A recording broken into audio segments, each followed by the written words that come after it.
Welcome to the Endless Party. I'm one of the hosts, Elijah Armstrong. And I'm your other host, Meg Armstrong. Our podcast is dedicated to making life a party by striving to be better people, living by good values and strong principles.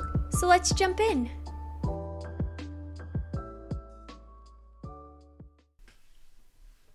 Hello, everybody, and welcome back to the Endless Party. As always, we are so thrilled to have you here with us. Mm-hmm. As you can tell, Meg is very enthused. I'm super excited. Yeah. So, what are we going to discuss today? What are we going to discuss today? Well, this world has a habit, nay, an obsession with competing and comparing. Ooh. And I think we all have this habit. It's become a sixth sense, if you will. It's just become second nature. All of us naturally just begin to compare with anybody who walks into the room. And social media just adds to this addiction. We scroll endlessly through videos, podcasts, like this one, or other platforms, and we see everybody living this grand lifestyle. And we immediately start to compare their greatest talents to our greatest weaknesses, which isn't fair or right by any comparison whatsoever. And so how do we combat this? How do we overcome comparing and competing when it is as habitual as breathing? Right. Well, that's what we hope to answer today. Yes. So if it is as habitual as it is for us to breathe, how are we going to combat this? Well, we have 3 methods to help us stop this detrimental habit of comparison.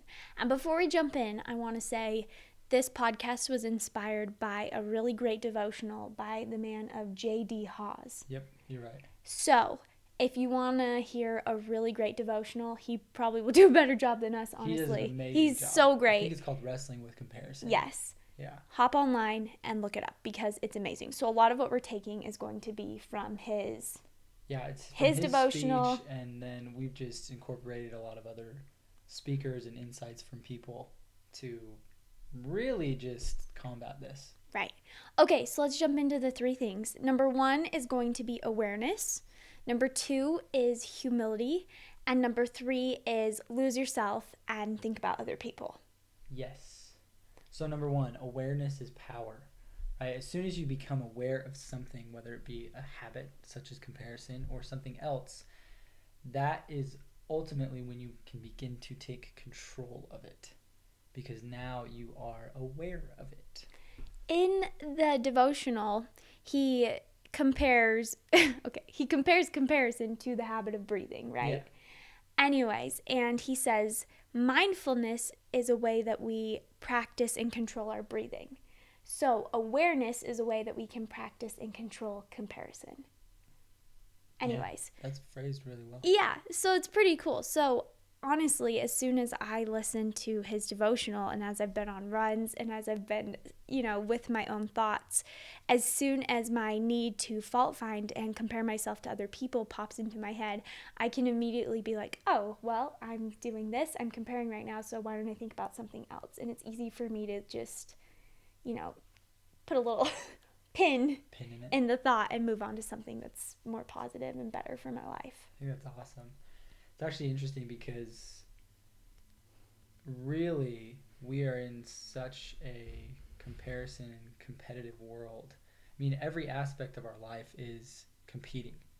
You compete for jobs, you compete for grades, you compete for the prize at the end of the race. No matter what, you're competing. And so it's interesting to kind of ask yourself, how do I stop comparing and how do I stop competing in a world that is so competition oriented and comparison oriented? And so the big thing is that the only person that you have to compete against is yourself. That's it. Like, you really shouldn't be striving to compete against anybody other than who you were yesterday. I truly wish, especially looking back on sports, that I just competed against myself more so than my opponents. And this is kind of sidestepping from even our notes, but I really look back at the races that I wasn't that successful because I was worried about My competition. the competition. I was worried about the other people in the race. When really all I had to worry about is doing the best that I absolutely could and being a little bit better than who I was yesterday. Right. And in sports, it's really hard, right? Because you're told that you're competing for the first place prize, or, if coaches see that your time is out of the water and you're most likely going to win, then they'll tell you your race is against the clock. Right. But in all reality, your race is against yourself. Yeah. You're trying to race better than your last race. Yeah. And so we're hoping, well, we'll see. We want our girls to run. We think it'll be super fun. Super cool. And that's one of the things I want to tell them is, look, your race isn't against B. Your race isn't against Winnie. It's against yourself. What's the best you can give today? And did this best outperform your last best? And if your answer is yes, then, congrats. That's great. That's a great performance. It's actually pretty cool because having twins is the perfect opportunity as parents to combat comparison. You can either combat it or you can dive right in and start comparing. So you can go one of two ways, right? And I've actually seen it done both ways. I have some family friends that also have twins that all they do is compare their twins. And then on the flip side, we have twins and we're striving to only compare them to who they are and who they can become. Mm-hmm. And it's been interesting because immediately, every single time somebody meets our twins, I just jumped in. No, okay. You're good. Every single time somebody meets our twins, the first thing that they start to do is compare them. And they say, well, how do you tell them apart? They want to know what makes them each other different from the other. And Elijah and I can genuinely say, I can't describe why B is different than Winnie other than she's B and Winnie's Winnie. And people who aren't around them 24/7 like us will even start to say things like, oh, well, B's nose is just a touch more pointed, or Winnie has a little bit slenderer of a face. And Elijah and I always look at each other. Those are just completely false. They come up with the randomest ways to twins. Yeah, they come up with the randomest things that I'm like, I have never noticed this in my baby who I've been with for a year. Anyways, so the whole point of that is when people ask us how we can tell them apart, we're like, we just can't. Because to us, they're completely different people, and B is B and Winnie's Winnie. And the only reason why they're different from each other is because they're two different people. It doesn't have to do with anything other than who they are. Yeah. What's actually kind of cool is one of the things that Meg just mentioned is whenever somebody tries to point out their differences, it's always in a negative way. Yes. It's never positive. No. Right? They're never like, wow, B is just so happy and smiley, and Winnie just laughs nonstop. Saying the same thing, but in two different ways. Right. It's always like, oh, she has a really flat head. Or she's got a bald spot on the back of her head. Or, oh, she has spider veins coming across her face. It's always something very negative. And so they try to point out the things that are faults in others. Yes. Rather than the strengths. And that's what's fascinating about having twins, specifically for this podcast episode, is because we do the same thing with other people that people do with our twins. Yes. We immediately start to compare our greatest weaknesses to other people's greatest strengths. And why? I don't know. It's crazy that it's become so habitual, just as Mr. Is it Hawes? Yeah. Mr. Hawes says, as breathing. We don't even think we're doing. No, we don't even recognize it. Walks into the room and they say something clever or something funny. Oh, why didn't I think of that? Right. Immediately you start to compare yourself. Oh, she's so witty. I must not be as funny. And oh my gosh, I just went to this house and they had a beautiful home and she makes such good food. Wow, she's really on top of every single aspect in her life, and I must be a loser because I'm not as on top of my stuff as she is. This is real things. Right. And it's genuine, right? And so we all do the same thing that people are trying to do with our little girls. Mm-hmm. They're turning 1 in a couple days, and people are already trying to find the greatest weaknesses within each other so that they can tell them apart. It's so sad, but we don't let them. When they say things, we're always like, "Oh yeah." I don't. Like, I was like, no, not really. I don't think so. Well, it's funny because they even say things like, "Is B just a little angrier than Winnie?" We're like, Or no. Is Winnie just a little more shy? No. No, that's It's not like any it at given- all. It's every single baby. Babies are going to be a little fussier one day. Babies are going to be a little happier one day. Just like we are all in a happier and fussier state on any given day. And so when I look at that and they start to compare, it boggles my mind. And it really has helped us, like I said, raise awareness to the fact of how often we compare. It's actually interesting because having B and Winnie as siblings, not just twins, but siblings, really emphasizes that we never want to compare our children to each other. Yeah, not even just like our twins. Like when we have other kids one day, we don't want to compare any one of them to each other. Yeah. I actually have a story about this. So I have a brother. He's 2 years younger than me. He's in med school right now. He is smart, you He's guys. He's like he's 98% whiz, right? on medical tests, like wicked smart. Yeah. The kid in class that you hate that sets the curve. That there is no curve. There's no because curve. he's in class. So in high school, I was all bronze, no brains, and he was all brains, no bronze, which isn't true. It's not true at I all. was actually a straight A student, and he was a killer athlete. But that's what they were told. But that's what we were told all the time because I won 13 state championships, and he didn't win one. But this is the kicker.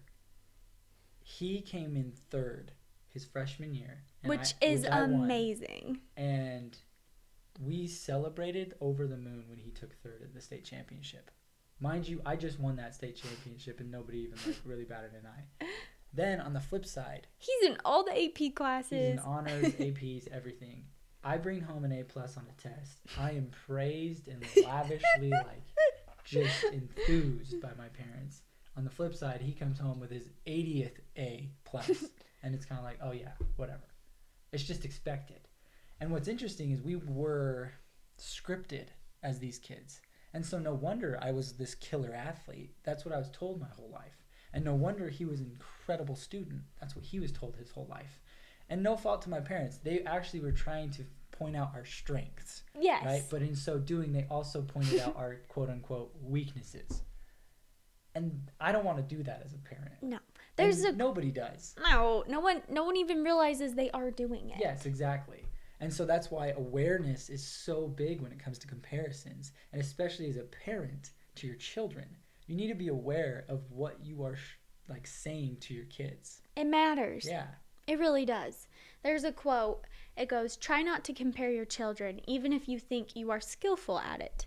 You may say most positively that Susan is pretty and Sandra is bright, but all Susan will remember is that she isn't bright, and Sandra that she isn't pretty. Praise each child individually for what that child is and help him or her escape our culture's obsession with comparing, competing, and never feeling that we are enough." Well said. Do it. It's true, though. When you point these things out, that is what their kids remember. I mean, even just the example that I gave. Like, oh, I must not be that bright. smart. And Malachi must not be that great at sports. Not true. It's not true. And so just be really mindful and be aware of the things that you are saying, not only to your kids, but to everybody. One of the principles I learned about 2 years ago, it's by Stephen Covey. He brought this to light in his book, and it literally changed my life. I'm serious. And it helped me to combat my habit of comparison. And it's his law of abundance and scarcity. And for some reason in our culture and society, it is, publicized that there is only a finite amount of success. That there's only a little bit of success out there in our world, and that only a few people are going to ever be in possession of it. Right. That it's scarce, that success is scarce. But this is so far from the truth. Success is actually a principle of abundance. There is enough success out there for everybody to have their full share of it. And so when I see something really good happening in another person's life, it doesn't take anything away from me, and it doesn't take away any future success that I could potentially have. A good story of this is we have a friend who's building their dream home on the hill. It is amazing. It's gorgeous. It's quite frankly everything Elijah and I hope to one day have. But we were in a situation and everyone was just criticizing, this person for their success.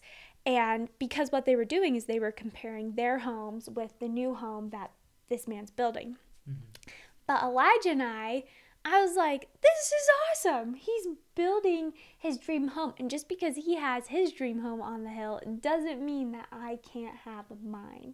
Yeah. Just because so-and-so is gorgeous one day and is in a killer outfit and is rocking it doesn't mean that I can't have that same moment too. Just because people have a lot of money or they're talented in one area or things seem to be going right doesn't mean that the same things can't be going right for you, because they can. There's enough success for everybody, so you don't have to compare, your failures to other people's successes, because you can always obtain success. Yeah, well said. I mean, it's interesting because it just goes back to the principle of your contest is not with anybody but yourself. Ever. In any way, shape, or form. I even just look at it with every business out there that they put employees against each other to who can get the Christmas bonus, who can get this, who can get that. And it's never against your fellow employees or your colleagues. It's always against yourself. How much can you do? How much further can you push? How much can you take before having to give in? It's always against yourself. But what's so interesting to me, though, is that's not how God or Jesus works. No. Thank heavens. Yeah, thank heavens. They don't compare us to anybody other than who we should be and who we can be. This reminds me of the perfect quote. It's by Jeffrey R. Holland, and he goes, God doesn't measure our talents or our looks. He doesn't measure our professions or our possessions. He cheers on every runner, calling out that the race is against sin, not against each other. Yeah. Case in point. The race is not against someone else. It's against yourself. Yeah. And it's your ability to conquer your own demons and your own trials and your own tribulations. It's never against outperforming the Joneses next door, or outperforming somebody else. It's only outperforming who you can be. The last thing we want to share in this awareness portion is the classic quote by Teddy Roosevelt, and it is that comparison is the thief of joy. It really is. And it is. It's actually detrimental how hurtful and awful comparison really can be. It will take away all your joy and make you unhappy. Yeah. Don't believe me? Just go scroll on social media for about an hour. See how you feel inside. See if you're feeling warm and fuzzy. Yeah, she's going to be feeling real good. Okay. So we just covered awareness. Now we're going to jump into humility. And humility is actually a principle that Elijah and I have been trying to understand. I feel like we've really been studying it this year, and it's been really cool because we've been learning a lot about what humility isn't, which is helping us get closer to finding what humility is. Right. So I'll let you share the quote that's perfect for this section. It's by C.S. Lewis, and he says, "Do not imagine that if we meet a really humble man, he will be what most people call humble nowadays. He will not be a person who is always telling you that, of course, he is nobody. Probably all you will think about him is that he seemed a cheerful, intelligent chap who took a real interest in what you said to him. He will not be thinking about humility. He will not be thinking about himself at all." And that actually really just blew us away. I loved that quote so much. Because it really just takes you a step back. And because I think so many people, including myself at one point, had this misunderstanding that in order to be humble, you had to shirk off praise. You had to shirk off who you were, and you really had to push aside that you were just some Like nobody. you had to be a shadow almost. Yes. Like not a presence, Like a just shell. like, oh, just a shadow floating along with Right. no substance. Which is, it couldn't be farther from the truth, because Jesus Christ himself was the most humble person to ever walk the earth. But he was no doormat. He was no shadow. In fact, the shadow that he casted is now keeping shelter to how many how many billion people are Christian? Lots. A lot. But it's amazing because really that's what humility is. You can be a very strong, confident person of integrity that is absolutely upstanding and honest and have all of these good virtues, but you would never even be thinking about yourself or those good virtues. That's what it means to be humble. I love this quote, and I was actually listening to the devotional before I had the opportunity to go into a social situation. And it was really cool because as soon as I stepped into that social situation, I was like, okay, this is my goal. I want to make other people feel that there is something inside of themselves. And instead of going and talking about myself, I tried to go and listen to what they had to say and make them feel like somebody. I think we all have met people who we've been in conversation with, and we chat and chat and chat and chat with them. And when the conversation's over, we feel so good inside, and all we can think about is how good that person made us feel. And when in all reality, all they really did was listen and say, like we did all the talking, and yet after that conversation, all we can think about is how that person made us feel, even though all they did was maybe they didn't do much of the talking. Do you know what I'm trying to say? No, absolutely. Like, when you are in a conversation with somebody that all they do is completely engage with you and focus on your needs, that's a humble your person. desires, that's not only a humble person, but it's also a person of love, because they are genuinely reaching out to you as a friend. And it's a good feeling. It's a great feeling. I think it's one of the best feelings in the world, honestly. Well, yeah, it's one of there's an age-old phrase that reads, not everybody will remember everything you said, but everybody will remember how you made them feel. And it's true. I look back on the conversations that I had with my friends, like the people that I truly, truly care about. I could not tell you a single thing any of us said in those conversations, but I can tell you that I was genuinely happy. You know, and I look at the nights that me and Meg have our pillow talk conversations. I don't know, exactly. We don't know we cannot recall everything that we said to each other. But I feel good. But we feel great. We'll stay up till 1 or 2 a.m. just talking. So bad. And then we'll be exhausted the next day because we have to get up with kids. So bad. But it's because we remember how we made each other feel. And it was that's what humility is. There's a perfect quote that I'm going to read. It's by Dieter F. Uchtdorf. And what it does is it, one, encompasses humility, and two, it transitions us into the next section, which is all about forgetting yourself and thinking of others. So it reads, when we see the world around us through the lens of pure love, I'm gonna start this over.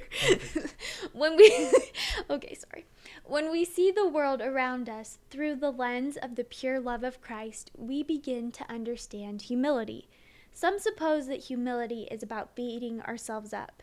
Humility does not mean convincing ourselves that we are worthless, meaningless, or of little value. Nor does it mean denying or withholding the talents God has given us. We don't discover humility by thinking less of ourselves. We discover humility by thinking less about ourselves. Let me repeat that part. We don't discover humility by thinking less of ourselves. We discover humility by thinking less about ourselves. Well said. I actually find that play on words, one, really, really impressive, but two, really inspiring. Because we never do need to think less about ourselves. In fact, I mean, we should never have an ego thinking that I am the greatest. No. But you are great. Yes. You should believe that. But no greater than someone else. Yes. That's where it gets skewed. Great. But yeah, we should never think less of ourselves, but we should think less about ourselves. Pretty cool. That's pretty impressive. So this actually caveats right into exactly what we wanted to discuss further. I hope and pray all of you have seen this movie because it is one of my favorite childhood movies. It's called Little Rascals. I'm pretty sure I haven't seen this movie. Is it the So baseball one? No, that's The Sandlot. That's also a I've classic. never But seen no, this. Little We need Rascals. to watch this. We do need to watch this. I watched it a million times as a kid because I just loved it. So, a little bit of backstory, and then I'll tell you the part that actually ties into the podcast. But I loved it because Alfalfa had a crush on a girl, and I was the only one of my friends that like had crushes on girls. They're actually in this club called the He-Man Woman Hater Club because they all just hate girls except Alfalfa. He like loves the girl in secret. Anyways, so that's like the premise of the film, and that's why I really liked it because I was the only kid when I was little that like liked girls. Anyways, so there's a part in this movie, and it's one of my favorite parts. Their clubhouse burns down. Actually, No. it's Alfalfa's fault How sad. because he goes on a date with Darla to their clubhouse, and he lights a little candle, and then he like has to quickly put it away, and then it lights the whole clubhouse on fire. Burns down their clubhouse. So they try to go and secure a loan. Unfortunately, all of these kids are under the age of 10, and they can't secure a loan. So they think they have the bright idea, which I think is pretty clever, to get huge trench coats, stand on each other's shoulders, put on top hats, and then fake beards. And so they walk into this bank, and they're now, a 6 foot, 7 foot guy. And they go into the bank, and fortunately, the banker is not fooled at all because it's an 8-year-old in a fake beard on top of another 8-year-old. But what's cool about this principle is I think it speaks volumes, and it's this understanding that you will never be taller than when someone else is on your shoulders. And it really resonated with me years and years later because when we truly forget all about ourselves, that is when we find, that is where happiness resides. When we truly forget all about ourselves, that is where happiness resides. When we begin to put other people first and forget about our own trials and our own tribulations, that's where we find that we are able to completely just really give love. There's a beautiful story. It's by Linda K. Burton. And I really like it because I know that each of us struggle with comparison, men and women. I think women have the tendency to compare looks a lot more than men. Maybe not, but I don't know. I just feel like it's very common. In this world, yeah. I feel like it's common for women to compare beauty. Yeah. Anyways, there's this really cool story, and it's about this girl who was a teenager, and she goes, I remember well the insecurities I felt as a teenager with a bad case of acne. I tried to care for my skin properly. My parents helped me get medical attention. For years, I even went without eating chocolate and all the greasy fast foods around which teens often socialize, but with no obvious healing consequences. It was difficult for me at that time to fully appreciate this body which was giving me so much grief. But my good mother taught me a higher law. Over and over, she said to me, you must do everything you can to make your appearance pleasing, but the minute you walk out the door, forget yourself and start concentrating on others. Really, like I said, as soon as you start to put others' needs before your own, you forget about all of your troubles. They go away. They disappear. Ironically enough, when you put somebody on your shoulders, all your burdens are lightened. The next story I want to share is actually about our twins, and it's all about forgetting yourself and thinking of others. So, as you know, the twins, B and Winnie, as we've watched them develop this year, there are times when one of them will catch on to something before the other. Naturally. Which, they're babies. Every baby It's different. complete stages at different times.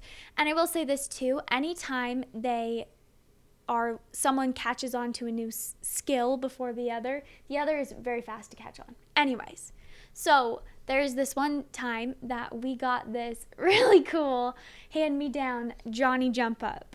Probably was built back in like the 80s. It's like probably a 40 or like 50-year-old my contraption. siblings probably used it, and I was born in 1996, and my oldest brother is a 1984 baby, and that's probably when they got it. Probably. So it's ghetto. It's so ghetto, but it matches our home. And what's especially cool about this little apartment is we have these hooks that are screwed into the beams in our ceiling, because when our home was built in the 80s as well, they came up with a really cool idea that we'll like hang ceiling lights from chains and plug them into like the wall instead of like putting in ceiling lights. Anyways, so our living room has no light, but we have hooks that don't have lights on them, just like hooks in our ceiling. But this all came full circle with the Johnny Jump Up, because we could easily hang the Johnny Jump Up in our ceiling. Anyways, okay. So we put B in the Johnny Jump Up, and she went first, and she immediately is having the time of her life. She is so happy to be jumping and playing and getting the freedom of thinking she's standing, you know. Yeah. And as she's having the time of her life, Winnie crawls up to her, and there is the biggest, I might cry, there is the biggest smile on Winnie's face. She is so happy for B. She's so happy that her sister has learned this new skill and that she's jumping, and Winnie was so happy for B. Like, so happy. And she just wanted to be around her, and she was laughing and she was playing with her, even though she wasn't the one getting the turn in the Johnny Jump Up. And it was just, it's so cool. And then in contrast, as Winnie got her turn, B was right there cheering Winnie on, excited for her, happy that she was experiencing the joy of this jump up. Mm-hmm. And it's such a good example of how we should be with our friends and with our family and with everybody. When people are succeeding, we should be happy for them. Yeah. Genuinely. Because just because B was jumping in the jumper, it didn't take anything away from Winnie. And Winnie was so happy to share that moment with B. Right. Well, it just emphasizes that really we're not competitors. We're teammates. And that's what our twins are. Our daughters are. They're not competitors. They're teammates. They're excited for each other's successes. When Winnie wins, B wins. And when B wins, Winnie wins. Like, no matter what. It's fascinating because, as Meg mentioned, one will learn a skill and the other will actually pattern that skill immediately after. Like, it was funny. So B learned how to scoop first. And so Winnie started to do her own little scoop. Yes. And then Winnie actually learned how to crawl. And then B realized that Winnie was a little faster and was getting around places a little better. So B learned to crawl. But it was never this competition. They immediately were like, I can use that. This is better. Like, and that's what's so fascinating is we aren't inherently given this habit of comparison. It's learned. Just like every other bad habit in life, it's learned. Mm-hmm. And B and Winnie are teammates. So, like, Winnie helped B learn to crawl, and B helped Winnie learn to scoop. Yeah. And in the end, they actually end up learning every skill they need to learn faster because they have each other to look for, to work with. They have examples. Yes. You know, they can mirror each other. And that's what's so fascinating. Instead of looking at people as this comparison, look at them as an opportunity for you to learn a skill. You know, utilize them to be your best. To just really help you to succeed. You know, it goes back full circle to that Stephen Covey principle that success is not a finite material. In fact, it's an infinite material. And so when somebody else has success, use it. Ask them. I guarantee they'll give you the advice that they used in order to obtain the success that they want, just like our little girls. They never once have said that they are really upset that one of them learned a skill first. No. And neither of them have said that they're upset if the one is able to pattern that skill after them. No. So, Be teammates, not competitors. The last couple thoughts we'd like to share with you guys are all about God. And I entitled this little section, well, how does God compare? So we have a couple thoughts to share with you, and then we'll wrap everything up. So there's this rabbi by the name of Zusia. Yeah, Zusia. So Zusia, Rabbi Zusia, he said, God will not ask me why I wasn't Moses. God will ask me why I wasn't Zusia. I'm going to change that to Meg. God will not ask me why I wasn't Moses. God will ask me why I wasn't Meg or Elijah. Mm-hmm. That just goes back to this understanding. God does not compare us to anybody other than who we should be and who we can be. He's not holding a chart with a list of how much money did you make? What was your possessions? What was your profession? What do you get on that math How test? many kids did you have? How many people did you serve?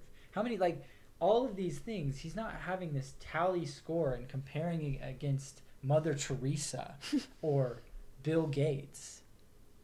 It is, in fact, he'll probably just put you in front of a mirror. That's probably what will happen. You know, he's not going to compare you to anybody other than who you should be. Ever.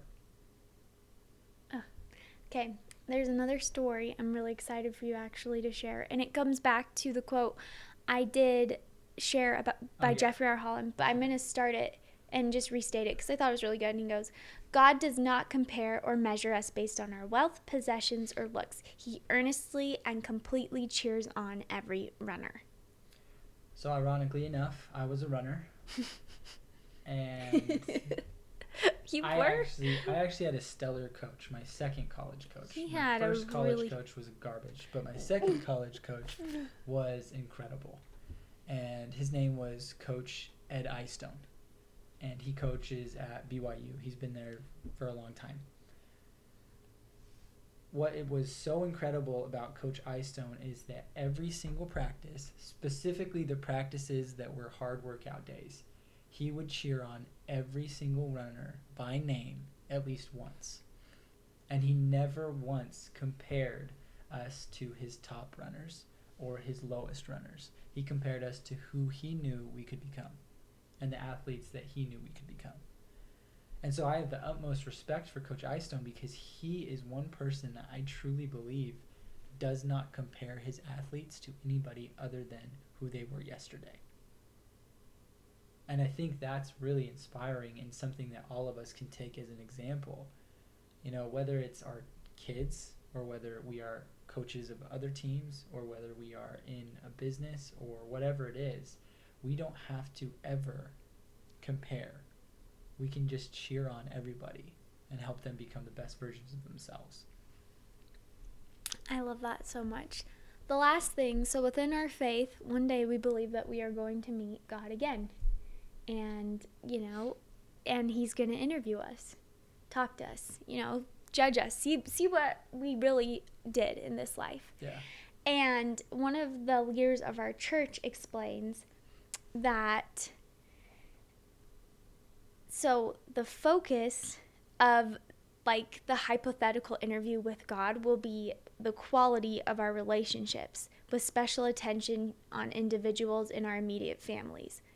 Pointedly and deliberately, it was stressed that the Lord will not ask about our professions, but only our integrity. He will not ask for our resume of church service, only our interest in ministering to others. These are the things that really matter.